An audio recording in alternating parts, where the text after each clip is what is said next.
आजिर एही वीडियो मु आपण समस्त को जनइबी इंडिया रे रिलीज होइतिबा टॉप 30 चलचित्र जहाँकि बॉक्स ऑफिस कलेक्शन रे सबुठारु अधिका अछि। आमर एही लिस्ट रे भिन्न भिन्न इंडस्ट्री रो भिन्न भिन्न लैंग्वेज रो चलचित्र गुड़िक अछि, जेंति कि तेलुगु, तमिल, हिंदी, कन्नड़ा। एही सब चलचित्र गुड़िको एही सब चलचित्र रो वर्ल्ड वाइड केते कलेक्शन हेछि से विषय रे मु आपण समस्त को जनइबी। तेणु आपण एही वीडियोटी को निश्चय शेष पर्यंत देखंतु। वीडियोटी भल लागिले गोटे लाइक करेंगे और कमेंट जनइबे वीडियोटी केमती लागिला और चैनल टी सब्सक्राइब करि नथिले एबे ही सब्सक्राइब करंतु आम यूट्यूब चैनल जेटी परिवार को। आम लिस्ट प्रथम चलचित्र एवं नंबर 30 रे अछि टाइगर 3। यह एक बॉलीवुड चलचित्र जहाँकि 2023 मसीह रे रिलीज होइथिला। एही चलचित्रर स्टार कास्ट रे थिले सलमान खान, कटरीना कैफ एवं इमरान हाशमी। एही चलचित्रटी वर्ल्ड वाइड 466 कोटी टंका रोजगार करिछि। आम लिस्टर सेकेंड एवं नंबर 29 रे अछि डुंकी चलचित्रटी। एही चलचित्रटी मध्य एक बॉलीवुड चलचित्र जहाँकि 2023 मसीह रे रिलीज होइथिला। एही चलचित्रर स्टार कास्ट रे थिले शाहरुख खान, तापसी पन्नू। एही चलचित्रटी 470 कोटी टंका रोजगार करिछि।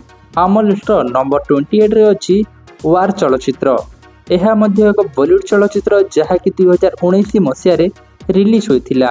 एही चलचित्रर स्टार कास्ट रे थिले ऋतिक रोशन, टाइगर श्रॉफ। एही चलचित्रटी 474 कोटी रु 475 कोटी टंका रोजगार करिछि। टॉप 27 रे अछि 2025 रे रिलीज होइथिबा तमिल चलचित्र कुली। एही चलचित्रर स्टार कास्ट रे थिले रजनीकांत, नागार्जुन एवं श्रुति हासन। एही चलचित्रटी वर्ल्ड वाइड 501 कोटी टंका रोजगार करिछि। आम लिस्ट टॉप 26 रे अछि धूम 3 चलचित्र। यह मध्य एक बॉलीवुड चलचित्र जहाँकि 2013 मसीह रे रिलीज होइथिला। एही धूम 3 चलचित्रर स्टार कास्ट रे थिले आमिर खान, अभिषेक बच्चन एवं कटरीना कैफ। एही चलचित्रटी 556 कोटी रु 558 कोटी टंका रोजगार करिछि। आम लिस्ट टॉप 25 चलचित्रटी हेउछि पद्मावत। यह मध्य एक बॉलीवुड चलचित्र जहाँकि 2018 मसीह रे रिलीज होइथिला। एही चलचित्रर स्टार कास्ट रे थिले दीपिका पादुकोण, रणवीर सिंह, शाहिद कपूर। एही चलचित्रटी 563 कोटी टंका रु 571 कोटी टंका रोजगार करिछि। आम लिस्ट टॉप 24 रे अछि बॉलीवुड चलचित्र टाइगर जिंदा है। यह 2017 मसीह रे रिलीज होइथिला। एही चलचित्रर स्टार कास्ट रे थिले सलमान खान एवं कटरीना कैफ। एही चलचित्रटी 565 कोटी टंका रोजगार करिछि।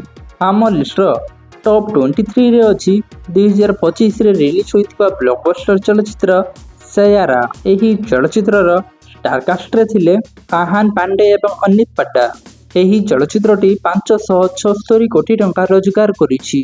आम लिस्ट टॉप 22 रे अछि 2018 मसीह रे रिलीज होइथिबा बॉलीवुड चलचित्र संजू। एही चलचित्रर स्टार कास्ट रे थिले रणबीर कपूर। एही चलचित्रटी 578 कोटी रु 586 कोटी टंका पर्यंत रोजगार करिछि। टॉप 21 रे अछि 2023 मसीह रे रिलीज होइथिबा तमिल चलचित्र लियो। एही चलचित्रर स्टार कास्ट रे थिले विजय, संजय दत्त। एही चलचित्रटी 595 कोटी रु 615 कोटी टंका पर्यंत रोजगार करिछि। टॉप 20 रे थिबा चलचित्रटी हेउछि 2015 मसीह रे रिलीज होइथिबा तेलुगु चलचित्र बाहुबली 1। एही चलचित्रटी 599 कोटी टंका रु 650 कोटी टंका पर्यंत रोजगार करिछि। टॉप 19 रे अछि 2023 मसीह रे रिलीज होइथिबा तमिल चलचित्र जेलर। एही चलचित्रर स्टार कास्ट रे थिले रजनीकांत। एही चलचित्रटी 605 कोटी रु 650 कोटी टंका पर्यंत रोजगार करिछि। टॉप 18 रे थिबा चलचित्रटी हेउछि 2023 मसीह रे रिलीज होइथिबा तेलुगु चलचित्र सालार। एही चलचित्रर स्टार कास्ट रे थिले प्रभास, श्रुति हासन। एही चलचित्रटी 614 कोटी रु 702 कोटी टंका पर्यंत रोजगार करिछि।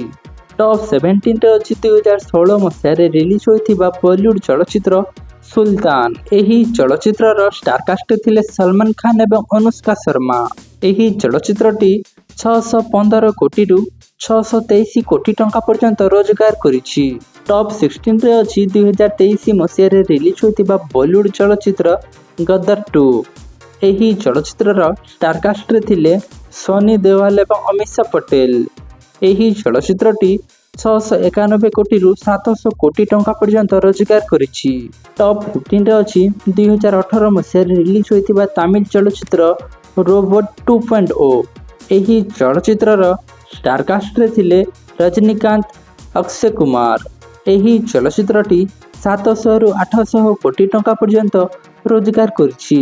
ଟପ୍ 14ରେ ଅଛି 2014 ମସିହାରେ ରିଲିଜ୍ ହୋଇଥିବା ବଲିଉଡ ଚଳଚ୍ଚିତ୍ର ପିକେ। ଏହି ଚଳଚ୍ଚିତ୍ରର ଷ୍ଟାରକାଷ୍ଟରେ ଥିଲେ ଆମିର ଖାନ, ଅନୁଷ୍କା ଶର୍ମା, ସୁଶାନ୍ତ ସିଂ ରାଜପୁତ। ଏହି ଚଳଚ୍ଚିତ୍ରଟି 750 କୋଟିରୁ 769 କୋଟି ଟଙ୍କା ପର୍ଯ୍ୟନ୍ତ ରୋଜଗାର କରିଛି। ଟପ୍ 13ରେ ଅଛି 2025 ମସିହାରେ ରିଲିଜ୍ ହୋଇଥିବା ବଲିଉଡ ଚଳଚ୍ଚିତ୍ର ଛାବା। ଏହି ଚଳଚ୍ଚିତ୍ରର ଷ୍ଟାରକାଷ୍ଟରେ ଥିଲେ ଭିକି କୌଶଲ, ଅକ୍ଷୟ ଖାନ୍ନା ଏବଂ ରଶ୍ମିକା ମନ୍ଦନା। ଏହି ଚଳଚ୍ଚିତ୍ରଟି 797 କୋଟିରୁ 809 କୋଟି ଟଙ୍କା ପର୍ଯ୍ୟନ୍ତ ରୋଜଗାର କରିଛି। ଟପ୍ 12ରେ ଅଛି 2017 ମସିହାରେ ରିଲିଜ୍ ହୋଇଥିବା ବଲିଉଡ ଚଳଚ୍ଚିତ୍ର ସିକ୍ରେଟ ସୁପରଷ୍ଟାର। ଏହି ଚଳଚ୍ଚିତ୍ରର ଷ୍ଟାରକାଷ୍ଟରେ ଥିଲେ ଆମିର ଖାନ। ଏହି ଚଳଚ୍ଚିତ୍ରଟି 858 କୋଟିରୁ 966 କୋଟି ଟଙ୍କା ପର୍ଯ୍ୟନ୍ତ ରୋଜଗାର କରିଛି। ଟପ୍ 11ରେ ଅଛି ବଲିଉଡ ଚଳଚ୍ଚିତ୍ର ଯାହାକି 2024 ମସିହାରେ ରିଲିଜ୍ ହୋଇଥିଲା। ଏହି ଚଳଚ୍ଚିତ୍ରଟି ହେଉଛି ସ୍ତ୍ରୀ 2। ଏହି ଚଳଚ୍ଚିତ୍ରର ଷ୍ଟାରକାଷ୍ଟରେ ଥିଲେ ରାଜକୁମାର ରାଓ ଏବଂ ଶ୍ରଦ୍ଧା କପୁର। ଏହି ଚଳଚ୍ଚିତ୍ରଟି 874 କୋଟିରୁ 875 କୋଟି ଟଙ୍କା ପର୍ଯ୍ୟନ୍ତ ରୋଜଗାର କରିଛି। ଟପ୍ 10ରେ ଅଛି 2015 ମସିହାରେ ରିଲିଜ୍ ହୋଇଥିବା ବଲିଉଡ ଚଳଚ୍ଚିତ୍ର ବଜରଙ୍ଗୀ ଭାଇଜାନ। ଏହି ଚଳଚ୍ଚିତ୍ରର ଷ୍ଟାରକାଷ୍ଟରେ ଥିଲେ ସଲମାନ ଖାନ, କରୀନା କପୁର। ଏହି ଚଳଚ୍ଚିତ୍ରଟି 900ରୁ 969 କୋଟି ଟଙ୍କା ପର୍ଯ୍ୟନ୍ତ ରୋଜଗାର କରିଛି। ଟପ୍ 9ରେ ଥିବା ଚଳଚ୍ଚିତ୍ରଟି ହେଉଛି 2023 ମସିହାରେ ରିଲିଜ୍ ହୋଇଥିବା ବଲିଉଡ ଚଳଚ୍ଚିତ୍ର ଏନିମଲ। ଏହି ଚଳଚ୍ଚିତ୍ରର ଷ୍ଟାରକାଷ୍ଟରେ ଥିଲେ ରଣବୀର କପୁର, ଅନିଲ କପୁର, ବବି ଦେଓଲ, ରଶ୍ମିକା ମନ୍ଦନା ଏବଂ ତୃପ୍ତି ଦିମ୍ରି। ଏହି ଚଳଚ୍ଚିତ୍ରଟି 917 କୋଟି ଟଙ୍କା ରୋଜଗାର କରିଛି।